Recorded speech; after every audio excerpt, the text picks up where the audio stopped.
Dear student, welcome back to Aryan classes. Aryan ક્લાસીસમાં મારા દરેક વાલા વિદ્યાર્થીઓનું હાર્દિક સ્વાગત કરું છું. ચાલો વિદ્યાર્થીઓ, આજના વિડીયોની અંદર આપણે ધોરણ 12 અને વિષય આપણો ભૂગોળ વિષયનું મોસ્ટ આઈએમપી આપણે પેપર સોલ્યુશન કરવાના છીએ. ભૂગોળની જો વાત કરવામાં આવે તો બીજી પરીક્ષાની અંદર વિભાગ એ ની અંદર જે એમસીક્યુ પૂછાય છે 20 ગુણમાં, એ એમસીક્યુ ક્યાંક ને ક્યાંક તમને સ્વાધ્યાયના બેઠે બેઠા પૂછાય છે, પણ એમાંથી તમને 4 થી 5 એમસીક્યુ જે છે એ થોડા ફેરવીને પૂછી લેશે. મતલબ કે સીધા એમસીક્યુ નહીં પૂછાય તો તકલીફ પડશે, એટલે તમારે આવા પેપર થોડા સોલ્યુશન કરવા પડે. હા, બોર્ડની એક્ઝામમાં બેઠું પૂછાય છે નો ડાઉટ, પણ બીજી પરીક્ષામાં થોડું ટ્વિસ્ટેડ હોય છે. તો જરા આપણે અહીંયા આપેલા જે એમસીક્યુ છે એને વ્યવસ્થિત તૈયાર કરી લઈએ તો ક્યાંક બેઠે પૂછાઈ જાય તો 20 માંથી 20 ગુણ આપણા આવી શકે છે વિભાગ એ ની અંદર. ચાલો શરૂઆત કરું છું. વિભાગ એમાં આગળ વધવું છે. પ્રશ્ન નંબર આપણો 1 છે, જરા ઝૂમ કરી દઉં એટલે તમને દેખાય. ઓકે, ચલો પ્રશ્ન નંબર 1 છે, સંભવવાદ શબ્દનો સર્વપ્રથમ ઉપયોગ કરનાર કોણ હતા? 1000% મોસ્ટ આઈએમપી પ્રશ્ન, એટલે આની કોઈ વાત ન થાય એટલો મોસ્ટ આઈએમપી ક્વેશ્ચન છે. વિભાગ બી માં પણ પૂછાય છે, પછી કહેતા નહીં કે કીધું નહોતું, એટલે તૈયાર કરી લેજો અમારા વાલાઓ. સંભવવાદ શબ્દનો સર્વપ્રથમ ઉપયોગ કરનાર કોણ હતા? તો જવાબ આપણો આવશે લુશિયન ફાવર હતા.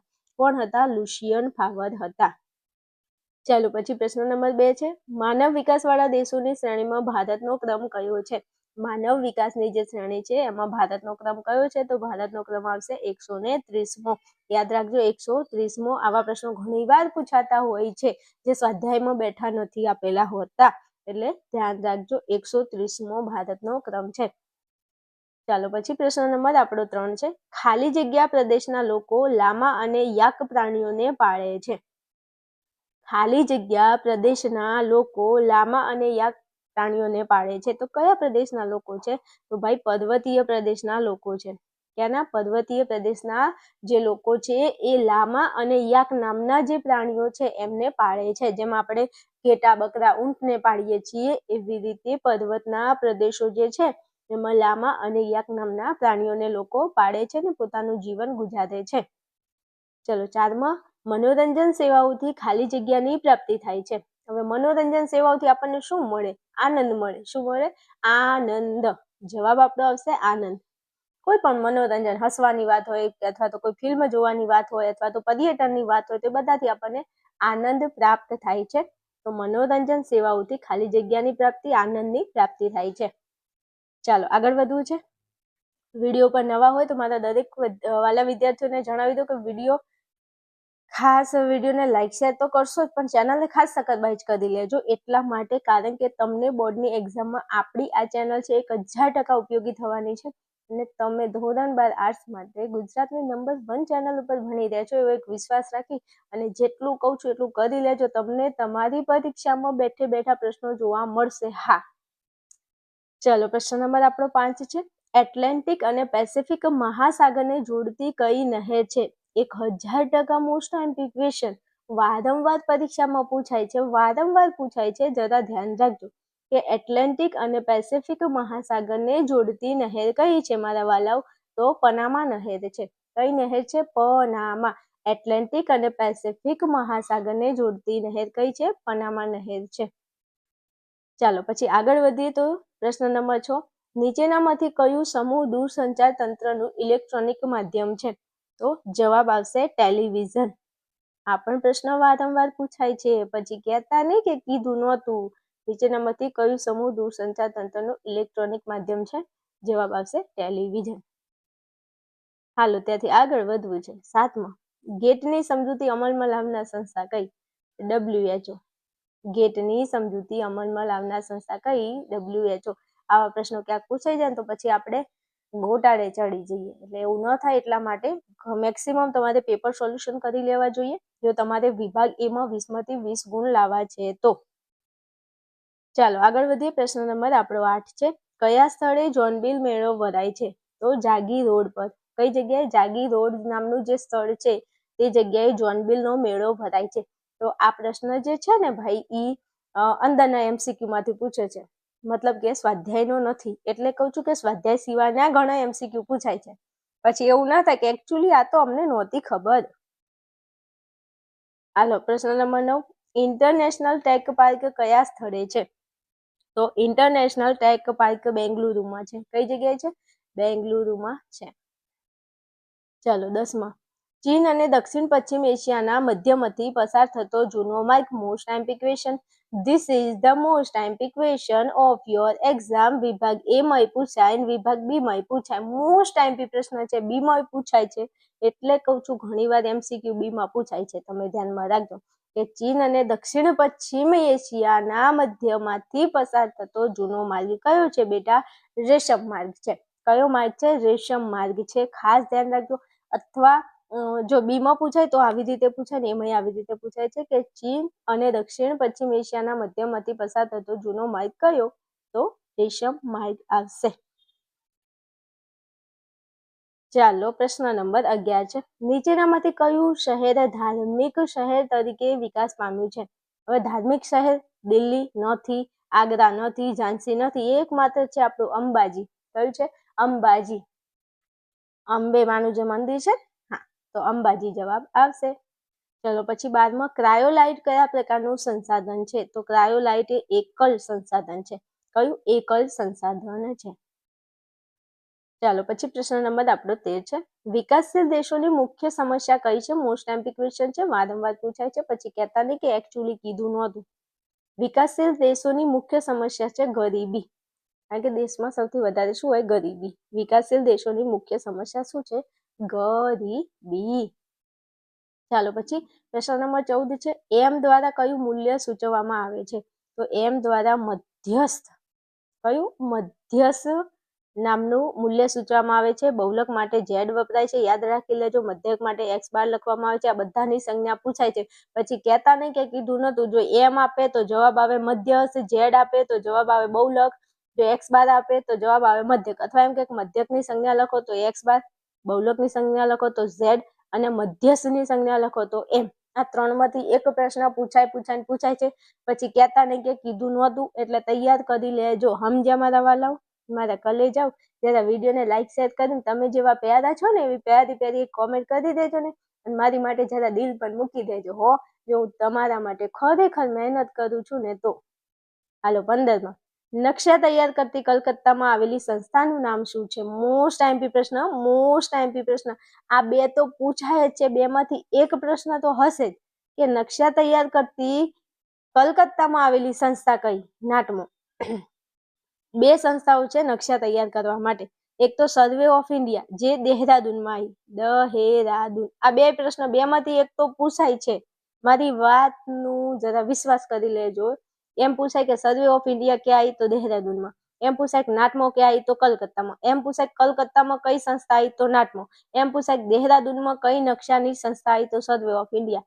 અને આ બે પ્રશ્નો પૂછાય છે. મારા ગળાના હમસે તમે આ બે પ્રશ્નો તૈયાર કરી લેજો.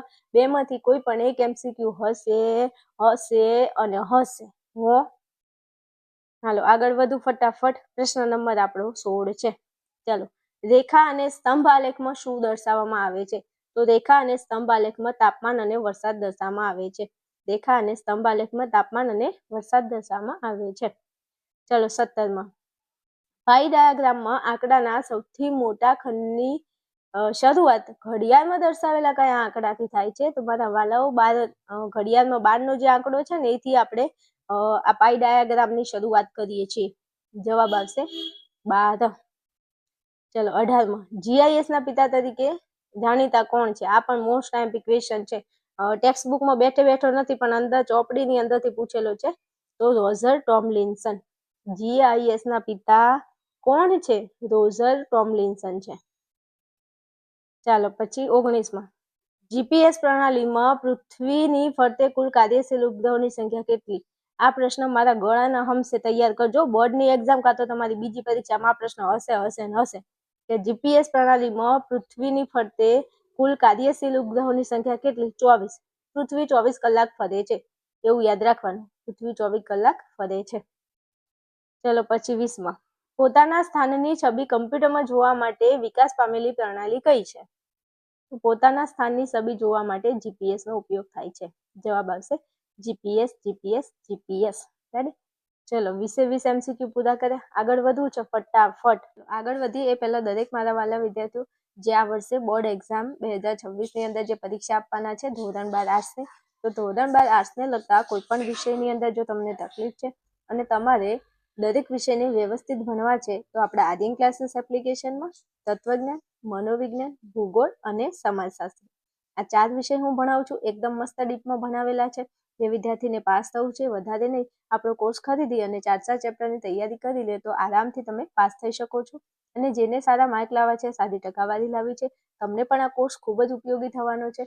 તો જે વિદ્યાર્થી કોર્સની અંદર જોઈન થવું છે તો 999ની અંદર તમને 4 વિષય મળી જાય છે.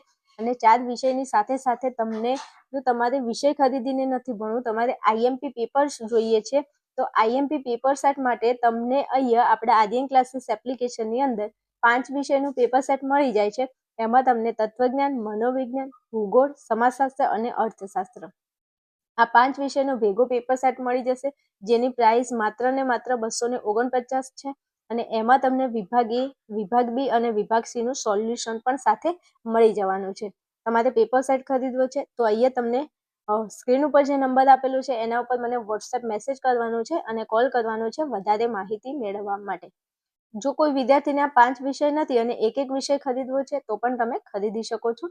તમને દરેક પ્રકારની માહિતી આપણા વોટ્સએપમાં મળી રહેશે, એટલે તમારે મને મેસેજ કરવાનો છે કાં તો ફોન કરી અને વધારે માહિતી મેળવવાની છે. 1000% તમને આપણા આઈએમપી પેપર સેટમાંથી તમને તમારું બોર્ડનું પેપર બેઠે બેઠું મળી જવાનું છે. ચાલો આગળ વધીએ આપણે વિભાગ બી ની અંદર. વિભાગ બી તમારો 10 ગુણમાં પૂછાય છે, 10 પ્રશ્નો પૂછાય છે, દરેકનો 1 ગુણ તમને મળે છે. પ્રશ્ન નંબર 21 છે, જીન બ્રુન્સે આપેલી માનવ ભૂગોળની વ્યાખ્યા જણાવો. મોસ્ટ આઈએમપી એટલે મોસ્ટ આઈએમપી, જેની કોઈ વાત ના થાય. વિભાગ એ માં પૂછાય છે અને વિભાગ બી માં પૂછાય છે કે જીન બ્રુન્સે આપેલી માનવ ભૂગોળની વ્યાખ્યા જણાવો. તો માનવ ભૂગોળ એવા બધા જ તત્વોનો અભ્યાસ કરે છે જે માનવીની ક્રિયા પ્રતિક્રિયા દ્વારા પ્રભાવિત થાય છે. જીન બ્રુન્સે એક વ્યાખ્યા આપી છે માનવ ભૂગોળની. કઈ વ્યાખ્યા છે? તો કે માનવ ભૂગોળ એવા બધા જ તત્વોનો અભ્યાસ કરે છે જે માનવીની ક્રિયા પ્રતિક્રિયા દ્વારા પ્રભાવિત થાય છે. મોસ્ટ આઈએમપી ક્વેશ્ચન છે, પછી કહેતા નહીં કે કીધું નહોતું, તૈયાર કરી લેજો. ચલો પ્રશ્ન નંબર 22 છે, ભારતમાં સૌથી ઓછું જાતિ પ્રમાણ ધરાવતું રાજ્ય કયું છે? આ બીજા ચેપ્ટરમાંથી તો એકાદો પ્રશ્ન આવો પૂછાય છે, કાં તો લિંગ પ્રમાણનો, જાતિ પ્રમાણનો પૂછાય, સાક્ષરતાનો પૂછાય. આવો પ્રશ્ન 22મા નંબરમાં પૂછાય છે, જરા ધ્યાન રાખજો. તો ભારતમાં સૌથી ઓછું જાતિ પ્રમાણ ધરાવતું રાજ્ય હરિયાણા છે. કયું રાજ્ય છે? હરિયાણા. ચાલો પછી ત્યાંથી આગળ વધીએ તો પ્રશ્ન નંબર આપણો 23 છે, દક્ષિણ ભારતના કયા લોકો પ્રાથમિક પ્રવૃત્તિ કરે છે? તો આપણો જવાબ આવશે પાલિયાન. આ પ્રશ્ન તમને વિભાગ એ માં પણ પૂછાય છે અને વિભાગ બી માં પણ પૂછાય છે, તો આવા પ્રશ્નોને ખાસ ધ્યાનમાં લેશું. દક્ષિણ ભારતના કયા લોકો પ્રાથમિક પ્રવૃત્તિ કરે છે? તો જવાબ આવશે પાલિયાન, પાલિયાન, પાલિયાન. ઓકે, ચાલો પછી આગળ વધું છું. પ્રશ્ન નંબર 24, પરિવહનની વ્યાખ્યા આપો. મોસ્ટ આઈએમપી વ્યાખ્યા છે. બોર્ડની એક્ઝામ કાં તો તમારી બીજી પરીક્ષામાં વ્યાખ્યા તમને 1000% જોવા મળશે એવી વ્યાખ્યા છે, એટલે તૈયાર કરી લેજો. માનવી અને ચીજ વસ્તુઓની એક સ્થળેથી બીજા સ્થળે થતી હેરફેરને પરિવહન કહે છે. આપણે એક જગ્યાએથી બીજી જગ્યાએ જઈએ છીએ તો કે હા, તો એને પરિવહન કહેવાય. પણ આપણે એકલા નથી જતા, ચીજ વસ્તુઓ લઈને જઈએ છીએ, તો માનવી અને ચીજ વસ્તુઓની એક સ્થળેથી બીજા સ્થળે થતી હેરફેર એટલે પરિવહન. ચાલો આગળ વધીએ પ્રશ્ન નંબર 25 ઉપર. ભારતમાં આધુનિક પ્રકારની ટેલિફોન સેવાઓના વિકાસમાં કોનો ફાળો છે? જવાબ આવશે સામ પિત્રોડા. આ વિભાગ એમાં પણ પૂછાય છે અને બી માં પણ પૂછાય છે. પછી કહેતા નહીં કે કીધું નહોતું, એટલે એ બી વાળા પ્રશ્નો તો ખાસ તૈયાર કરી લેવાના, બે રીતે તમને કામમાં લાગશે. કે ભારતમાં આધુનિક પ્રકારની ટેલિફોન સેવાઓના વિકાસમાં કોનો ફાળો છે? જવાબ આવશે સામ પિત્રોડાનો ફાળો છે. ચાલો પ્રશ્ન નંબર 26, સાર્કના સભ્ય દેશના નામ જણાવો. હવે સાર્કના સભ્ય દેશના નામ કયા કયા દેશો છે જે સાર્કના સભ્યમાં જોઈન થયેલા છે? તો એ દેશોના નામ લખવાના છે. ભારતની આજુબાજુના બધા દેશો આવે છે, તો એક તો ભારત પોતે આવશે, ભારત, પછી પાકિસ્તાન, બાંગ્લાદેશ, નેપાળ, ભૂતાન, શ્રીલંકા, અફઘાનિસ્તાન અને માલદીવ વગેરે દેશો છે એ સાર્કના સભ્ય છે. હવે એક ઊંધો પ્રશ્ન પૂછાય છે કે નીચેનામાંથી સાર્કનું સભ્ય કોણ નથી? તો જવાબ આવે ચીન. આ પ્રશ્ન ખૂબ જ પૂછાય છે કે સાર્કનું સભ્ય નથી. જો એમ કે સાર્કનું સભ્ય નથી તો જવાબ આવે ચીન. કે સાર્કનું સભ્ય નીચેનામાંથી કોણ નથી? MCQ માં પૂછાય તો લખવાનું ચીન. પણ એમ કે સાર્કના સભ્ય દેશો કયા કયા છે, તો અહીંયા આપેલા બધા લખવાનું: ભારત, પાકિસ્તાન, બાંગ્લાદેશ, નેપાળ, ભૂતાન, શ્રીલંકા, અફઘાનિસ્તાન, માલદીવ. આ બધા દેશો છે એ સાર્કના સભ્ય છે. પછી એક પ્રશ્ન પૂછાય છે કે સાર્કનું વડું મથક કઈ જગ્યાએ આવ્યું છે, તો કાઠમંડુ. આ મોસ્ટ આઈએમપી એમસીક્યુ છે, એમસીક્યુમાં પૂછાય અથવા વિભાગ બી માં પણ પૂછાય છે કે સાર્કનું વડું મથક કઈ જગ્યાએ આવ્યું, કાઠમંડુમાં. રેડી? તો આટલા પ્રશ્નો આ સાર્કને લગતા તમારે યાદ રાખવાના છે. આ ત્રણમાંથી એક પ્રશ્ન તો પૂછાય અને પૂછાય જ છે. પછી કહેતા નહીં કે કીધું નહોતું હો. હાલો, પછી ભારતના મહાનગરોના ઉદાહરણો આપો. ભારતની અંદર આવેલા મહાનગરો તો દિલ્હી, મુંબઈ, કલકત્તા, ચેન્નઈ, અમદાવાદ. દિલ્હી, મુંબઈ, કલકત્તા, ચેન્નઈ અને અમદાવાદ. આ બધા જે શહેરો છે એને આપણે મહાનગરો કહીએ છીએ. ચાલો, પછી 28માં ધી સર્વે ઓફ ઇન્ડિયાનું મુખ્યાલય ક્યાં આવ્યું? જો મેં કીધું હતું હમણાં વિભાગીયમાં પ્રશ્ન આવ્યો હતો કે કલકત્તા, નાટમાં ક્યાં આવી? કલકત્તામાં. તો ધી સર્વે ઓફ ઇન્ડિયા ક્યાં આવી? દેહરાદૂનમાં આવી. અને આ બે નકશા વાળી તો સંસ્થા પૂછાય મારા ગળાના હમ પૂછાય છે. તમે તૈયાર કરી લેજો. પછી કહેતા નહીં કે કીધું નહોતું. તો ધી સર્વે ઓફ ઇન્ડિયાનું મુખ્યાલય ક્યાં આવ્યું? દેહરાદૂનમાં. અને નાટમો ક્યાં આવી? નાટમો કલકત્તામાં આવી. કોલકત્તા. આ બે તો પૂછાય છે, તમે માઇન્ડમાં ફિટ કરી લો. બીજી પરીક્ષા કા બોર્ડની પરીક્ષામાં આ પ્રશ્ન હશે. નાટમો ક્યાં આવી? કલકત્તામાં આવી. ધી સર્વે ઓફ ઇન્ડિયા ક્યાં આવી? દેહરાદૂનમાં આવેલી છે. ચાલો, પછી આગળ વધીએ. પ્રશ્ન નંબર 29. કયા પ્રકારનો આલેખ દિશા અંગેની માહિતી દર્શાવે છે? તો પ્રવાહ આલેખ જે છે એ દિશા અંગેની માહિતી દર્શાવે છે. પ્રવાહ આલેખ દિશા અંગેની માહિતી દર્શાવે છે. ચાલો, પછી પ્રશ્ન નંબર 30. નકશાની મુદ્રિત માહિતીને કમ્પ્યુટરમાં ઉમેરવા માટે શાનો ઉપયોગ થાય છે? તો સ્કેનરનો. એટલે સ્કેનર એટલે પેલું ગૂગલ પે, ફોન પે કરીએ એ સ્કેનર નહીં હો. આ સાધનની વાત થાય છે, સ્કેનર. નકશાની મુદ્રિત માહિતીને કમ્પ્યુટરમાં ઉમેરવા માટે શાનો ઉપયોગ થાય છે? સ્કેનરનો ઉપયોગ થાય છે. મોસ્ટ આઈએમપી ક્વેશ્ચન છે. આ પણ વારંવાર પૂછાય છે. વારંવાર એટલે કરી લેજો તૈયાર. રેડી? ચાલો, વિભાગ બી ના મસ્ત પ્રશ્નો તમને સોલ્યુશન આપી દીધું છે. વિભાગ સી ના પ્રશ્નો તમને અહીંયા આપેલા છે, સ્ક્રીનશોટ લઈ શકો છો. મસ્ત અને પ્રશ્નો તૈયાર કરી લેજો. ભૂગોળમાં તો મજો પડી જાય એવું ભૂગોળનું પેપર હોય છે. બસ વ્યવસ્થિત જો તૈયારી કરો ને તો ભૂગોળમાં તમે 100માંથી 100 માર્ક લાવી શકો છો, પણ એવી તૈયારી કરવી જોઈએ. ચાલો, અહીંયા તમારો વિભાગ ઈ આપેલો છે, તમે જોઈ શકો છો. મસ્ત એવા પ્રશ્નો આપેલા છે. વ્યવસ્થિત તૈયાર કરો તો વિભાગ ઈ માં તમારે પૂરેપૂરા માર્ક આવી શકે છે. ચલો, અહીંયા આપણું પેપર પૂરું થાય છે. વિડીયોને અહીંયા પૂરું કરું છું. મળીશું નેક્સ્ટ વિડીયોમાં. જોતા રહેજો આર્યન ક્લાસીસ અને સકલબાઈજ કરી લેજો અને વિડીયોને લાઈક શેર પણ કરી લેજો.